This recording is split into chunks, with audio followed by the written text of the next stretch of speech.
സുഹൃത്തുക്കളെ, സഹോദരങ്ങളെ, അപ്പോൾ എത്യോപ്യയിൽ ഉണ്ടായ അഗ്നിപർവ്വത സ്ഫോടനം, അത് പൊടിപടലങ്ങൾ ഇന്ത്യയിലോട്ടായിരുന്നു ഇന്നലെ നീങ്ങിക്കൊണ്ടിരുന്നത്. ഇന്ത്യയിൽ മെയിനായിട്ടുണ്ടായിരുന്നത് രാജസ്ഥാൻ, ഡൽഹി, മധ്യപ്രദേശ്, ആ ഭാഗത്തോട്ടാണ് ഇന്നലെ ഉണ്ടായിരുന്നത്. അപ്പോൾ അത് വളരെയധികം ആശ്വാസകരമായി ചൈനീസ് ഭാഗത്തേക്ക് ഇപ്പോൾ നീങ്ങിക്കൊണ്ടിരിക്കുകയാണ്. ഒരുവിധം ഇന്ത്യക്ക് ആശ്വാസകരമായ ഒരു വാർത്തയാണിത്. അപ്പോൾ ജനങ്ങൾക്ക് ബുദ്ധിമുട്ടുണ്ടാക്കുമായിരുന്ന, അല്ലെങ്കിൽ വിമാനങ്ങൾക്ക് ബുദ്ധിമുട്ടുണ്ടാക്കുമായിരുന്ന പ്രശ്നങ്ങൾ താൽക്കാലികമായിട്ട് കെട്ടടങ്ങിയിരിക്കുകയാണ്. എന്നിരുന്നാലും ഇന്ന് 4ഓളം സർവീസുകൾ എയർ ഇന്ത്യ നിർത്തിവെച്ചിരുന്നു. അപ്പോൾ എത്യോപ്യയിലെ ഹൈലി ഗുബ്ബി എന്ന് പറയുന്ന സ്ഥലത്താണ് ഈ അഗ്നിപർവ്വതം. അപ്പോൾ ഈ അഗ്നിപർവ്വതത്തിന്, ആ പർവ്വതത്തിന്റെ പേരും ഹൈലി ഗുബ്ബി എന്ന് തന്നെയാണ്. അപ്പോൾ ഈ സ്ഥലത്തിന്റെ പേരിലാണ് ആ അഗ്നിപർവ്വതം തന്നെ അറിയപ്പെടുന്നത്. അവിടെ ആളുകൾക്കൊന്നും യാതൊരു ബുദ്ധിമുട്ടും ഇതുവരെ ഉണ്ടായിട്ടില്ല, അപകടങ്ങളൊന്നും ഉണ്ടായിട്ടില്ല, മരണമില്ല, പരിക്കുകളൊന്നുമില്ല. അതിന്റെ ലാവകൾ ഇങ്ങനെ പൊട്ടി ഒഴുകുകയാണ്. അതിന് കൂടുതലായിട്ട് മിനറൽസ് അതും ഇതുമൊക്കെ വരാൻ സാധ്യതയുണ്ട് ഒരുപാട്. പിന്നെ മെയിനായിട്ട് വന്നെന്ന് പറഞ്ഞാൽ പാറക്കഷ്ണങ്ങൾ പൊടി ധൂളിയായിട്ട് ഇങ്ങനെ അന്തരീക്ഷത്തിലോട്ട് പോയിട്ടുണ്ട്. അത് ചിലപ്പോൾ മഴ പെയ്യണമെങ്കിൽ നമ്മുടെ നാട്ടിലായിരുന്നാലും മഴ പെയ്യണമെങ്കിൽ ഭയങ്കര ബുദ്ധിമുട്ടാണ്. ജിദ്ദയിൽ, സൗദി അറേബ്യയെയും ഇത് ചെറുതായിട്ട് ബാധിച്ചിട്ടുണ്ട്. പിന്നെ Kenya, south Sudan, north Sudan, Eritrea എന്നുള്ള രാജ്യങ്ങളാണ് ഇതിന് ചുറ്റിൽ കിടക്കുന്നത്. പക്ഷെ അവർക്കൊന്നും വലിയ ബുദ്ധിമുട്ടുണ്ടായില്ല. പക്ഷേ ഈ കാറ്റ് 120 മുതൽ 140 കിലോമീറ്റർ സ്പീഡിനടിച്ചാണ് ഇന്ത്യയുടെ ഭാഗത്തോട്ടാണ് ഏറ്റവും കൂടുതൽ വന്നിരുന്നത്. യമനിലും ബാക്കി ഗൾഫ് രാജ്യങ്ങളിലെല്ലാം, UAE-യിലും എല്ലാം വിമാന സർവീസുകളൊക്കെ താറുമാറായെങ്കിലും ഇപ്പോൾ ഒരുവിധം പുനഃസ്ഥാപിച്ചുകൊണ്ടിരിക്കുകയാണ്. പിന്നെ നമ്മുടെ DGCA, director general of civil ഏവിയേഷൻ്റെ അറിയിപ്പ് പ്രകാരം പ്രതീക്ഷിച്ചതുപോലെ ഇന്ത്യയിൽ വലിയ അപകടങ്ങളൊന്നും ഉണ്ടായിട്ടില്ല. കരിമേഘ പഠനങ്ങൾ പൂർണ്ണമായി ഇങ്ങനെ ചൈനീസ് ഭാഗത്തേക്ക് ഇപ്പോൾ പൊയ്ക്കൊണ്ടിരിക്കുകയാണ്. അപ്പോൾ ഇന്ത്യക്ക് ആശ്വാസം നൽകുന്ന വാർത്തയാണിത്. മിക്കവാറും നാളത്തോടു കൂടി തന്നെ പഴയ എയർ ഇന്ത്യയുടെ എല്ലാ സർവീസുകളും പുനരാരംഭിക്കാൻ കഴിയുമെന്നാണ് DGCA അറിയിച്ചിരിക്കുന്നത്. എന്തായാലും നമുക്ക് ആശ്വാസമുള്ള കാര്യമാണ്. അപ്പോൾ 12,000 വർഷം ഇത് തണുത്തുറഞ്ഞ് അങ്ങനെ കിടക്കുകയായിരുന്നു. അപ്പോൾ ഏത് രീതിയിലും എപ്പോഴും വേണമെങ്കിലും ഈ ലോകത്ത് എന്തും സംഭവിക്കാം. ഈ ലോകത്തിനെ എങ്ങനെയാണ് നമ്മുടെ സൃഷ്ടാവ് ഇങ്ങനെ നിലനിർത്തിയിരിക്കുന്നതെന്ന് മനസ്സിലാക്കാൻ ഈ ശാസ്ത്രത്തിനൊന്നും കഴിയില്ല. ഇത് ആരെങ്കിലും മുന്നറിയിപ്പ് തന്നോ ഇങ്ങനെ ഒരു സംഭവം ഉണ്ടാവുന്നു? അപ്പോൾ 12 മുതൽ 15 കിലോമീറ്റർ വരെ ഉയരത്തിലാണ് ഈ അഗ്നിപർവ്വതം പൊട്ടിത്തെറിക്കുന്നത്. പൊട്ടിത്തെറിക്കുന്നതോടുകൂടി പുകയും പുക പടലങ്ങളും തീയും ഇതെല്ലാം കൂടെ അങ്ങനെ ഉത്ഭവിച്ചു വരുന്നത് എവിടെ നിന്നാണ്? അപ്പോൾ ഈ ഭൂമിയെ എങ്ങനെയാണ് നിലനിർത്തുക? അപ്പോൾ ഭൂമിയുടെ അടിയിൽ ഇത് എങ്ങനെയാണ് ഇത് പൊട്ടിത്തെറിക്കുന്നത്? എങ്ങനെ തീ വരുന്നു? മനുഷ്യന് ചിന്തിക്കുന്നതിനും അപ്പുറമുള്ള കാര്യങ്ങളാണ് ദൈവം തമ്പുരാൻ ഈ ലോകത്തിനെ സൃഷ്ടിച്ചു വെച്ചിരിക്കുന്നതിൻ്റെ രീതി എന്ന് പറയുന്നത്. മനുഷ്യരുടെ അറിവ് എന്ന് പറയുന്നത് പരിമിതമാണ്. അത് ഇവിടെയുള്ള ബുദ്ധിജീവികൾ എന്ന് അപമാനിക്കുന്ന ചില വിഡ്ഢികളുണ്ട്. അവർക്ക് എല്ലാം തികഞ്ഞവരാണ്, സർവവിജ്ഞാന പീഠം കയറിയവരാണ്, അവർക്ക് ഈ ദുനിയാവിനെ പറ്റി എല്ലാം അറിയാം എന്ന് ധരിച്ചു വെച്ചിരിക്കുന്ന മനുഷ്യന്മാർക്ക് ഇതൊരു പാഠമാണ്. അതായത് ഇങ്ങനെയാണ് ലോകത്തിന്, ഈ ഭൂമിയെ നിലനിർത്തിയിരിക്കുന്നത്. ആകാശത്ത് എന്തെല്ലാം രീതിയിലാണ്. ആർക്കെങ്കിലും ഇന്ന് വരെ എത്ര ഗോളങ്ങളാണുള്ളത്? ഓരോ നക്ഷത്രങ്ങൾ നമ്മൾ നല്ല നിലാവുള്ള രാത്രിയിൽ നമ്മൾ മലന്ന് നോക്കിയാൽ, ആകാശത്തോട്ട് മലന്ന് കിടന്ന് നമ്മൾ നോക്കണം തുറസായ സ്ഥലത്ത്. അപ്പോഴും നമുക്ക് മനസ്സിലാവും ഓരോ നക്ഷത്രങ്ങളും ഓരോ ഗോളങ്ങളാണ്. അങ്ങനെ എത്രയോ നക്ഷത്രങ്ങളുണ്ട്. സൂര്യൻ എന്ന് പറയുന്നത് ഭൂമിയേക്കാൾ എത്രയോ മടങ്ങ് വലുതായിട്ടുള്ള ഒരിതാണ്. അപ്പൊ ഭൂമി എത്രമാത്രം വലുതായിട്ടാണ് നമ്മൾ കാണുന്നത്. ഭൂമിയെ നിലനിർത്തിയിരിക്കുന്നത് തന്നെ എങ്ങനെയാണ്? 2/3 ഭാഗവും വെള്ളമാണ്, 1/3 ഭാഗം മാത്രമാണ് ഭൂമി. അപ്പോൾ 3/3 ഉള്ളതിൽ 2 ഭാഗവും വെള്ളമാണ്, 1 ഭാഗം മാത്രമേ ഭൂമിയുള്ളൂ. ആ ഭൂമി എന്തുമാത്രം വിശാലമാണ്! അപ്പോൾ ഈ വെള്ളമെന്ന് പറയുന്നത് അതിനേക്കാൾ എത്രയോ വിശാലമാണ്. അപ്പോൾ ഈ വെള്ളത്തിന് ഏത് സമയം വേണമെങ്കിലും ഈ ഭൂമിയെ വിഴുങ്ങാം. അപ്പോൾ അതിനെ അങ്ങനെ നിലനിർത്തിയിരിക്കുന്നത് ആരാണ്? ദൈവം തമ്പുരാൻ അല്ല, ദൈവമില്ല എന്നൊക്കെ പറയുന്നു മനുഷ്യന്മാര്. ബുദ്ധികളായ നിരീശ്വരവാദികൾ അങ്ങനെ പറഞ്ഞുണ്ടാക്കുന്നുണ്ട്. ദൈവമില്ലെങ്കിൽ ജീവൻ എങ്ങനെ ഉണ്ടാവും? ജീവൻ എങ്ങനെയാണ് ഉണ്ടാവുന്നത്, മനുഷ്യനെ സൃഷ്ടിച്ചിരിക്കുന്നത് എങ്ങനെയാണ് നമ്മൾ മനസ്സിലാക്കണം. അതായത് മനുഷ്യനുള്ള അറിവ് എന്ന് പറയുന്നത് അറിവില്ലായ്മയേക്കാൾ അറിയാത്ത കാര്യങ്ങളാണ് നമുക്ക് കൂടുതലായിട്ടുള്ളത്. അറിയുന്ന കാര്യങ്ങൾ വളരെ ശുഷ്കമാണ്, വളരെ പരിമിതമാണ്.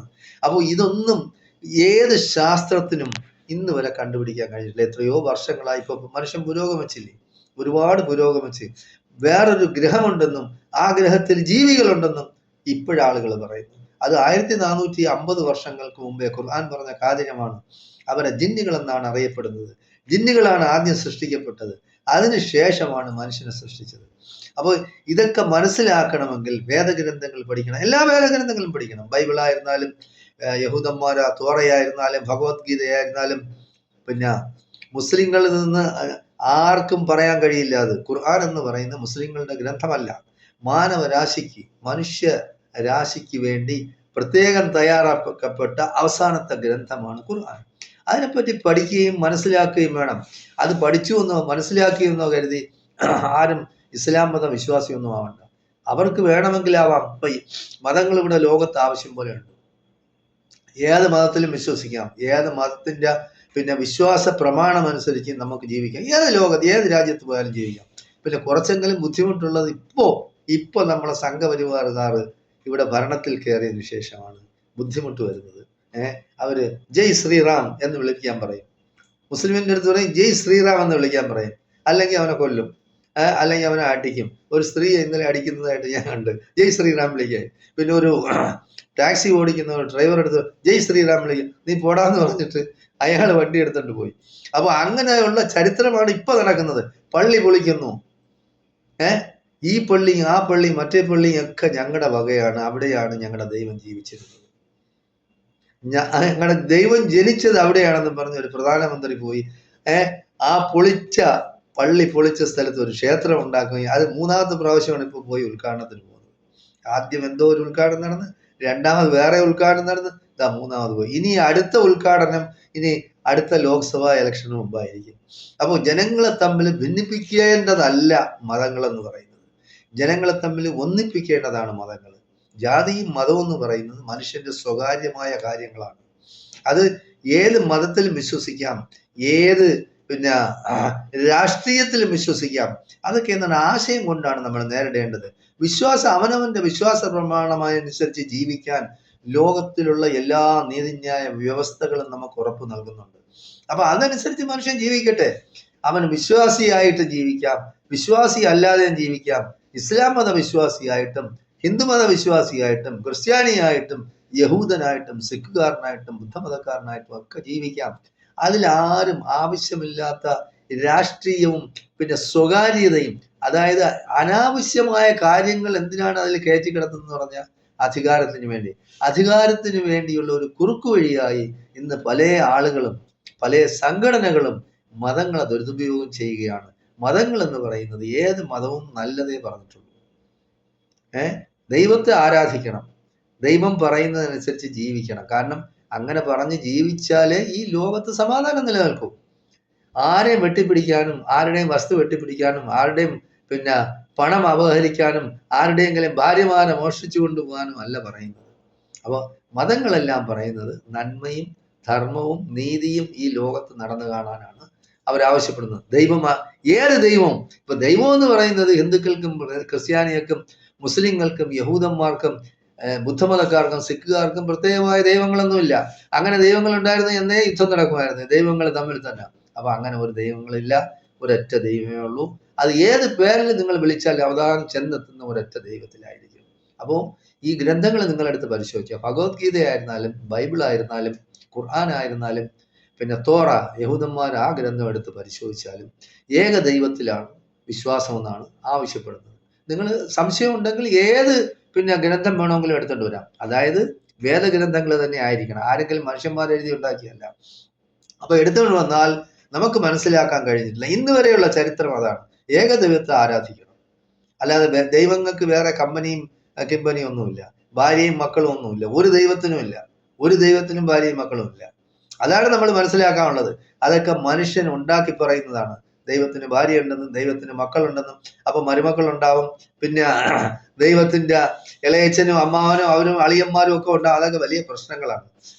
അതൊക്കെ അറിയാവുന്നതുകൊണ്ടാണ്. മനുഷ്യൻ മനുഷ്യനാണ്, ദൈവം ദൈവമാണ്, ദൈവം എല്ലാത്തിനും അതീതനാണ്. ഈ ലോകം സൃഷ്ടിച്ച് പരിപാലിച്ച് ഇവിടെയുള്ള മനുഷ്യരെയും ജന്തുക്കളെയും എല്ലാത്തിനെയും പിന്നെ പരിപാലിച്ച് പോരുന്ന ദൈവം അത് എല്ലാത്തിനും അതീതനാണ്. ആ ദൈവത്തെ നമ്മൾ ആരാധിക്കണമെന്നും ആ ദൈവത്തിന് നമുക്ക് തന്ന രണ്ട് കൈയും കാലും കണ്ണും കാതും കേൾക്കാനും കാണാനും സംസാരിക്കാനുമുള്ള കഴിവുള്ള മനുഷ്യന്മാര് എപ്പോഴും നന്ദിയുള്ളവരായിരിക്കണം ആ ദൈവത്തോട്. കാരണം നമ്മൾ കാണും, നമ്മുടെ ചുറ്റുപാട് കാണുന്നു, ഒരു കണ്ണില്ലാത്തവൻ കാണുന്നു, ഒരു ചെവി ഇല്ലാത്തവൻ കാണുന്നു, സംസാരിക്കാൻ കഴിയാത്തവനെ കാണുന്നു, ചെവി കേൾക്കാൻ പാടില്ലാത്തവനെ കാണുന്നു, കുരുടനെ കാണുന്നു, ഒരു കാലില്ലാത്തവന് ഒരു കൈ ഇല്ലാത്തവനെ നമ്മൾ കാണുന്നു. അപ്പൊ നമ്മൾ എന്തുമാത്രം ദൈവത്തിന് പടച്ച തമ്പുരാന് ശുക്ർ ചെയ്യുക എന്നാണ് മുസ്ലിങ്ങൾ പറയുന്നത്. അതായത് നന്ദിയുള്ളവരായിരിക്കണം ദൈവത്തോട്. ഏത് രീതിയിലാണ്? സൃഷ്ടികർമ്മങ്ങളിൽ വെച്ച് ഏറ്റവും നല്ല സൃഷ്ടി നടത്തിയത് മനുഷ്യന്റെ രൂപത്തിലാണ്. മനുഷ്യന്റെ രൂപഘടന നിങ്ങൾ നോക്കിയാൽ മതി. ഒരു സ്ത്രീ ആവട്ടെ പുരുഷനാവട്ടെ, അവന്റെ ആ ശരീരഘടന എന്തുമാത്രം സൗന്ദര്യമുള്ളതാണ്. ഏതെങ്കിലും ഒരു അവയവം കൂടുതലായിട്ടുണ്ടോ? ഏതെങ്കിലും ഒരു അവയവം കുറവായിട്ടുണ്ടോ എന്ന് നിങ്ങൾ മനുഷ്യന്റെ ബോഡി പരിശോധിച്ച് നിങ്ങൾ തീർച്ചപ്പെടുത്തണം. അതുകൊണ്ട് നമ്മൾ എപ്പോഴും നന്ദിയുള്ളവരായിരിക്കണം ദൈവത്തോട്. ഇത് പറഞ്ഞു വന്നെന്ന് പറഞ്ഞാൽ നമ്മൾ ഈ അഗ്നിപർവ്വത സ്ഫോടനവുമായിട്ട് ബന്ധപ്പെട്ടാണ്. എന്നാലും ശരി, ഇന്ത്യക്ക് ഇപ്പോൾ തൽക്കാലം എല്ലാ പ്രശ്നങ്ങളും ഒഴിഞ്ഞു കിട്ടിയിരിക്കുകയാണ്. അങ്ങനെ പുകവിടലങ്ങൾ എല്ലാം ചൈനീസ് ഭാഗത്തോട്ട് പോയിരിക്കുകയാണ്. അവിടെ നിന്ന് ഏത് ഭാഗത്തോട്ട് പോകുമെന്ന് അറിയാൻ കഴിയില്ല. ചൈനയായിരുന്നാലും ശരി, പാകിസ്ഥാനായിരുന്നാലും അഫ്ഗാനിസ്ഥാനായിരുന്നാലും ഏത് ഭാഗത്തോട്ട് പോയാലും ജനങ്ങൾക്ക് ബുദ്ധിമുട്ടുണ്ടാക്കുന്ന ഏത് കാര്യത്തിലും നമ്മൾ അവരോടൊപ്പം തന്നെ ഉണ്ടായിരിക്കണം. അല്ലാതെ പാകിസ്ഥാൻ നമ്മുടെ ശത്രുവാണ്, ബംഗ്ലാദേശ് ശത്രുവാണ്, അല്ലെ അഫ്ഗാനിസ്ഥാൻ ശത്രുവാണ്, കമ്മ്യൂണിസ്റ്റ് ചൈന നമ്മുടെ ശത്രുവാണ്, അങ്ങോട്ട് പോകട്ടെ, അവർക്ക് നമുക്ക് അങ്ങനെ സന്തോഷിക്കാൻ പാടില്ല. മനുഷ്യരെല്ലാം സമന്മാരാണെന്നും മനുഷ്യരെല്ലാം സഹോദരങ്ങളാണെന്നും നമ്മൾ വിശ്വസിക്കുകയും അതിനനുസരിച്ച് പ്രവർത്തിക്കുകയും മനുഷ്യന്റെ നന്മയ്ക്ക് വേണ്ടി നമ്മുടെ രാജ്യത്തിന്റെ അഭിവൃദ്ധിക്ക് വേണ്ടി പ്രയത്നിക്കണമെന്നാണ് എനിക്ക് എല്ലാവരോടും പറയാനുള്ളത്. മനുഷ്യന്മാർ സമാധാനമായി ലോകത്ത് ജീവിച്ചു മരിക്കട്ടെ. സൗഹാർദ്ദത്തിലും പരസ്പര സ്നേഹത്തിലും പരസ്പരം സഹായിച്ചും മനുഷ്യർ കഴിഞ്ഞുകൂടാനാണ് എല്ലാവരും ആഗ്രഹിക്കേണ്ടതെന്നാണ് എനിക്ക് നിങ്ങളോട് പറയാനുള്ളത്. നന്ദി, നമസ്കാരം. ജയ് ഹിന്ദ്, ജയ് ഭാരത്.